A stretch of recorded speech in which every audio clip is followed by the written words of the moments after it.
Greetings, fellas, kings, gentlemen, brethren.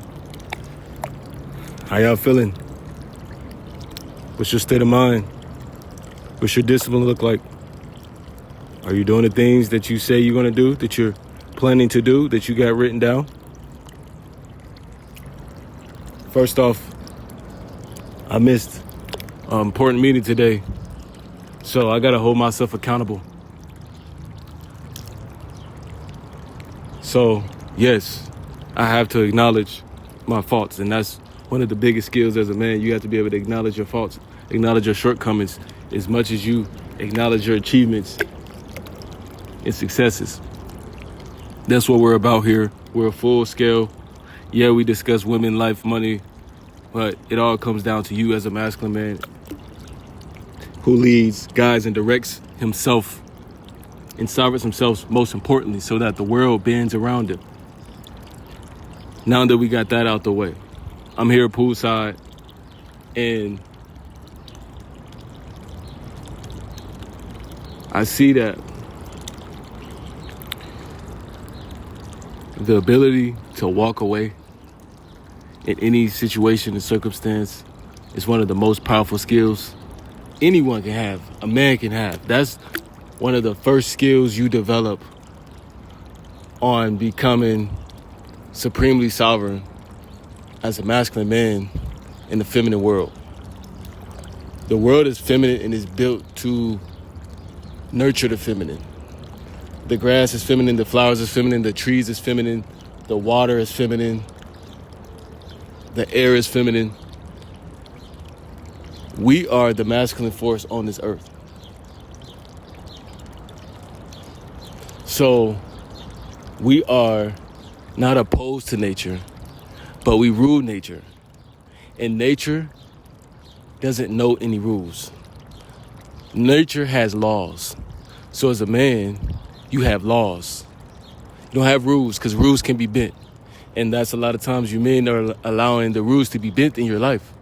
See, when you got rules, rules can be bent. Rules can be finessed, right? When your parents tell you to do something, do you do it?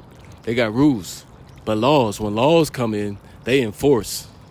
So what are you enforcing in your life? Are you enforcing your principles, your discipline, your self-talk, the way you speak to yourself, the way you stand up to your word? Are you doing those things? Are those things law? Are you enforcing the law on those things? Or are you tolerating disrespect? Are you tolerating complacency, comfort in the places that you shouldn't be tolerating? Why? Because they're rules. And that's a feminine aspect. Rules are feminine. Laws are masculine. Nobody likes the law, but the law keeps us all in boundaries. If it was lawlessness, then it'd be total anarchy. And we couldn't live in this feminine world. But why? Because we have women and children that we must protect, that we must guide and lead.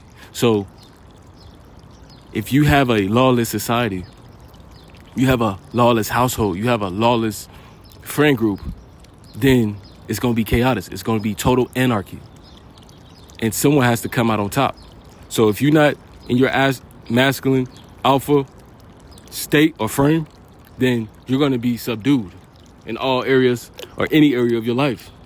So understand, the ability to walk away is due to you having laws and you're governing your laws. So if this don't fit in your laws, you can't enforce your laws on everyone, right? Because you're a sovereign being, just like the United States is a sovereign land, right? So it has the ability to enforce laws on its land. You are the only thing you can have sovereignty over. The Most High gave you sovereignty over this being, over this masculine essence. What are you going to do with this masculine essence? When you go to the King of Kings, the Lord of Lords, or the prophet, what are you going to say you did with your masculine essence? Because let's be quite frank, the masculine essence is the most coveted essence on the planet. You know what the Holy Grail is? It's the masculine essence. It ain't the feminine. The feminine is everywhere. And what is the laws of business? Law of supply and demand. High supply, low demand. Low demand, high supply, there's no value. So the masculine essence is in high demand. Why? Because it's low supply.